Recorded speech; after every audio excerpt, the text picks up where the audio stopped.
Très, très belles images de Zone Collins en train d'entretenir le monde entier sur les sonorités camerounaises, culturelles camerounaises. C'est magnifique, n'est-ce pas, Emmanuel? Formidable. Très cool. À vendre ainsi la culture camerounaise. Très cool.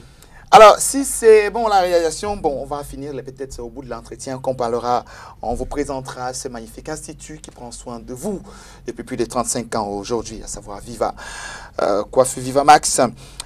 Emmanuel Tchangon. Yes, sir. Un colloque se tient en ce moment à l'université de Douala sur le bien-être. Alors, bien-être, famille et solidarité sociale. C'est intéressant quand même des professionnels comme vous qui êtes sur le terrain depuis des années déjà et qu'aujourd'hui, dans les universités, un colloque sur le bien-être se tienne. Emmanuel. Oui, il était temps que les réflexions s'étendent à ce niveau et qu'on prend conscience au niveau scolaire de l'importance de vivre pleinement l'individu qu'on est. Oui. C'est quelque chose de très sensible. Vous savez que nous sommes ouverts à travers nos 5 sens à toutes les stimulations qui viennent de notre environnement. Et le bien-être, c'est comment toute cette stimulation, l'animation de nos 5 sens concourt à la réalisation complète de l'existence de la personne, c'est-à-dire atteindre ses objectifs intrinsèques, naturels, sa raison de vivre. Comment est-ce que cet environnement nous influence à travers les 5 sens. Et cela peut concourir finalement à un épanouissement qui nous élève à un domaine au-delà des 5 sens, donc spirituel. Alors, bien-être, famille, solidarité sociale. En quoi le bien-être peut concourir au bien-être de la famille et même à la solidarité sociale en général? En principe, il faut, quand je parle de nos 5 sens, donc ce qu'on voit, ce qu'on écoute, ce qu'on hume, la façon dont on est touché, et bien sûr ce qu'on goûte, ça intervient directement sur les relations interpersonnelles qui gèrent tout dans les communautés sociales. C'est-à-dire l'être humain, c'est un organisme social. On n'est pas comme les cafards qui se séparent à la naissance.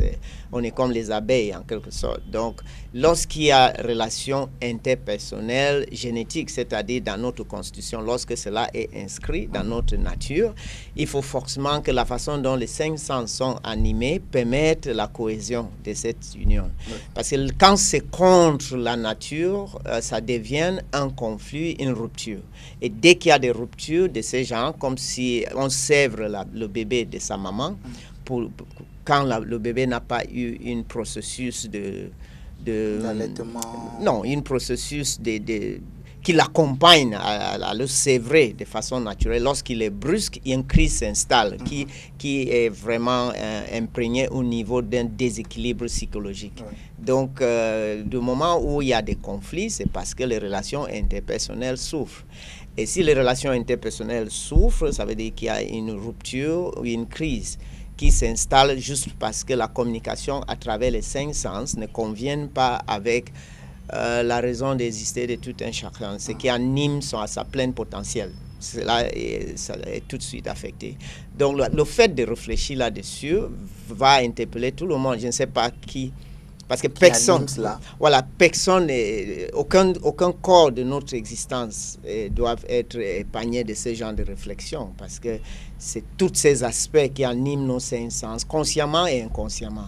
Et tous ces effets, que ce soit conscient ou inconscient, s'enregistrent quelque part en nous et peuvent avoir des réactions tout de suite, ou qu'on dit post-traumatique, donc plus tard dans notre existence, de telle façon que des fois, on ne peut même pas imaginer d'où est venu ce déséquilibre.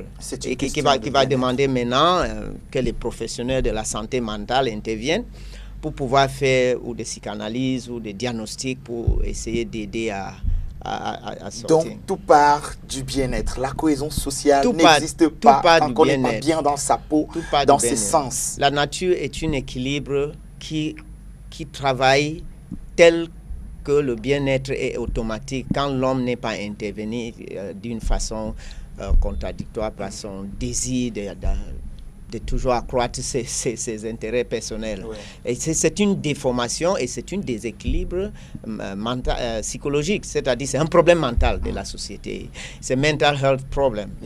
Donc il est important que ça soit regardé à ce niveau de gravité. C'est un problème de santé mentale.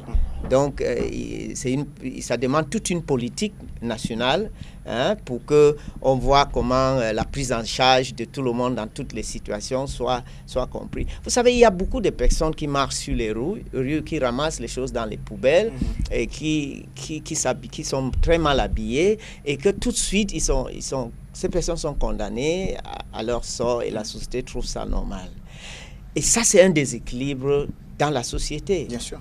On doit poser la question. C'est un membre de la famille qui est perdu. Voilà, pourquoi cette personne est là et cette personne ne contribue pas à son épanouissement et ni à celui du voisin. Comment cela peut être encadré, compris. Mais je voulais dire que ce n'est pas une préoccupation, même pour des personnes du monde de la santé. Donc ça veut dire que tout est aiguisé pour satisfaire un besoin matériel du moment. C'est-à-dire qu'il n'y a aucune réflexion qui regarde comment mon arrière-petit-fils va vivre au Cameroun quand je ne serai plus là. Donc il y a une certaine culture qui doit être nationale, une politique nationale qui veille à des choses. Et c'est des genres de réflexions qui doivent être permanentes. C'est-à-dire, on pouvait dire commission sur le bien-être, pourquoi pas. Parce que là, ça va beaucoup plus loin que ce qu'on imagine. Oui, j'ai bien envie de me demander, Emmanuel, ce qu'ils sont en train de faire dans ce colloque aujourd'hui, si véritablement ils se disent les choses comme vous êtes en train de le dire aujourd'hui en pensant à des générations futures. Mais bon, il faut toujours apprécier. Parce que la famille, ça vivra longtemps encore. Excuse-moi, l'espèce humaine devait penser à son existence. On devait pas réfléchir par rapport au moment X aujourd'hui. On doit toujours réfléchir par rapport à notre existence plusieurs années plus tard. Et pas seulement une existence, mais une existence qui améliore l'homme, qui rend l'homme un organisme utile pour lui-même et pour son environnement. Et qui rend également la société prospère. Effectivement. Ah ça, je me demande pourquoi Emmanuel n'est pas à ce colloque. Vous avez cherché son contact, vous n'avez pas vu. Bon, il dure encore pour quelques jours, je crois que vous le contacterez d'ici là parce qu'il a tellement de choses à dire. Comme ce matin, on parlera de ces produits. Nous parlons là de ces produits qu'on utilise généralement avec un procédé chimique. Oui, tous les processus chimiques voilà, qui sont... malheureusement ne sont pas adaptés et à notre contexte et même parfois à notre peau, mais qu'on utilise rien que pour effet de mode. Oui, mais il faut voir que, comme on dit encore, il y a une personnes qui veulent amener quelque chose dans une communauté en sachant que cette chose n'est pas ce qu'il faut, mais il est aussi content et détendu de savoir que ces personnes n'auront pas la possibilité de reconnaître que cette chose n'est pas faite pour eux. Mais parce qu'il va gagner quelque chose matériel en retour, il va le vendre, bien sûr, pourquoi pas.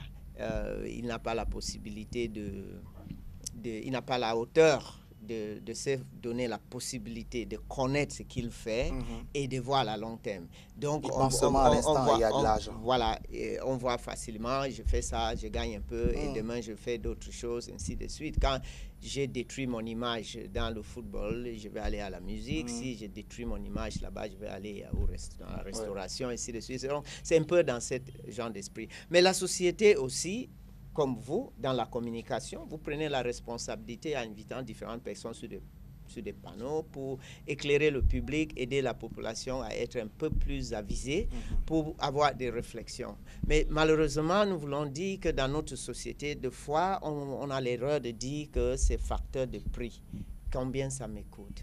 Tout de suite, quand il est moins cher, on pense que c'est bon. Mais je n'ai jamais vu, comme je dis souvent quand je suis en institut, je dis, ou à l'école, je n'ai jamais vu une maman qui dit que je cherche le médecin le plus moins cher pour soigner mon enfant. Je n'ai jamais vu ça. Je n'ai jamais vu quelqu'un qui dit que je veux manger n'importe quoi juste pour être sûr que j'ai mangé. Non, il y a des paramètres à l'intérieur de nous qui peuvent te faire vomir quelque chose que tu as mangé. Ça veut dire que dans la nature, il y a des prédispositions pour te protéger, tout à fait, même contre ta volonté. Par exemple, quelqu'un qui se poignarde peut crier.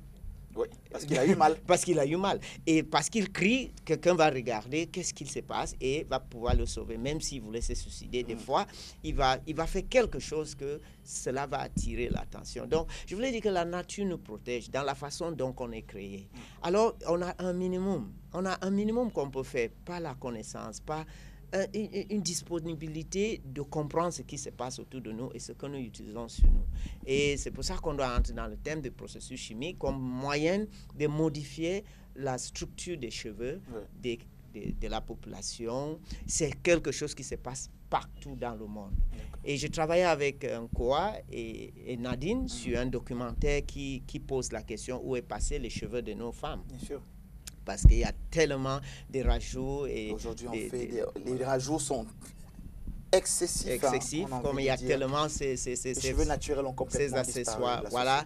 Et là-bas, on regardait un peu dans l'histoire, et l'histoire américaine vient dominer un peu dans le processus de modification des cheveux chimiquement. Et il parlait beaucoup plus d'influence des Occidentaux, mais je dis que les Occidentaux n'ont pas toujours des cheveux lisses. Beaucoup ont des cheveux très, très crépus d'ailleurs. Et eux, ils aiment garder ainsi. Donc, il n'y a pas seulement le fait de ressembler aux Blancs, mais il y a aussi le fait que l'homme est une créature qui est toujours à la découverte et à la quête de modification des choses. Et les premiers hommes ont traversé les rivières avec les cordes, d'autres ont fait des ponts en bois, des ponts en béton, des ponts en ceci. Donc, l'homme n'est pas cette créature qui se contente avec son quotidien. Il cherche toujours à voir voir combien de manières on en a pour boire de l'eau. Hein? On te donne des bouteilles avec les straws, comment vous appelez ça, et on vous donne des gobelets, on vous donne des bouteilles avec des sorties différentes. Donc, pour toute cette raison de vouloir modifier la façon de faire et introduire des nouvelles possibilités, faciliter la vie et juste éliminer un concurrent sur le marché. Donc, ces modifications chimiques des cheveux, c'est quelque chose que nous allons voir dans tous ces contours. En regardant ces aspects positifs, en regardant les abus, surtout les abus, en regardant pourquoi les consommateurs ont une responsabilité. En regardant des fournisseurs qui sont conscients de leur public, parce qu'il y a des fournisseurs qui prennent des dispositions pour être des personnes utiles dans leur société. J'ai dit souvent, quand vous gagnez de l'argent quelque part, vous devez prendre le minimum de voir que c'est quelque part a du bien-être. Pourquoi pas? Donc, il y a des entreprises qui donnent de l'eau dans les villages, qui construisent des hôpitaux. Voilà. Donc, il y a des fournisseurs également en matière du bien-être dans la beauté qui veillent à ce que la population ne souffre pas en consommant leurs produits. Voilà. Et ça, je pense que c'est des initiatives et des attitudes à développer et à encourager. Donc, on va utiliser les connaissances que nous avons grâce à vous pour éduquer la masse. On n'est pas toujours obligé d'être dans un salon de coiffure. On n'est même pas d'ailleurs victime des coiffeurs. Les parfumeries n'ont aucune autorité sur nos vies, mais nous pouvons, par un usage très sage de tous ces différents paramètres, atteindre notre bien-être optimal. Parce qu'il s'agit de ça à la fin de la journée. Voilà. Emmanuel, certainement, mercredi, on reviendra sur un produit précis. Oui, effectivement. Disons qu'on peut commencer par le défrisage. L'histoire un peu du défrisage et les différentes façons de défriser durant toutes les différentes époques de l'existence de l'homme et les raisons derrière cela. Comment il est pratiqué aujourd'hui, ici au Cameroun, en Afrique, et quelles sont les conséquences des différentes pratiques et qu'est-ce qu'on peut en tirer comme leçon. D'accord. Voilà. Bon, puisqu'on parle de pratique et qu'on est encore dans le bien-être, merci à la réalisation de me proposer ceci. Je voulais peut-être proposer à Emmanuel un petit élément sur la beauté dans les marchés aujourd'hui. Vous, en tant que professionnel, qui mettez l'accent sur l'infrastructure qui accueille déjà le client, ce qui est déjà un bien-être en soi avant le traitement proprement dit. Il y a ces personnes, ces femmes, ces filles aujourd'hui et même des hommes qui se retrouvent dans des marchés pour offrir la beauté aux Camerounais. Oui, si vous voulez voir un match de football qui est joué sur une colline avec des bois et les arbres, Je pense que tu ne vas pas faire 5 minutes dans ce stade. Il y a une stade, et pas n'importe quel stade, avec une gazon bien, et des bancs assis, même quand la pluie tombe, on peut regarder un bon match de football. Et quand la nuit tombe, il y a un éclairage. Oui. Quand la pluie tombe, on a une couverture sur la tête. Donc, vous voyez, vous pouvez faire le choix. Mais je pense que c'est très évident. Ah, ça c'est dit, hein? C'est dit. Bon, Eric, avec ta permission, certainement, on va peut-être aller dans un de ces marchés et faire découvrir cela aux nombreux téléspectateurs. Mais le sport, oui, bien sûr, qui nous renseigne sur Viva, juste derrière. Emmanuel, merci beaucoup d'être passé encore ici. Always my pleasure. Thank you. On the road to well-being, serenity and relaxation, to escape from the daily stress, a balance-oriented care where your body will be in fusion and perfect harmony with your mind and soul. Viva Coiffure, the beauty of the mind, body and soul, situated at 250 Afcody Street, Bonapriso, besides Total Shop La Croix-Santerre, with an annex at Bonamoussadi Zone A, NAU building. Contact us on the following numbers: 233-434-813, 695-191-354, 677-333356, or 233-477-487, 653-560196, 677-856768.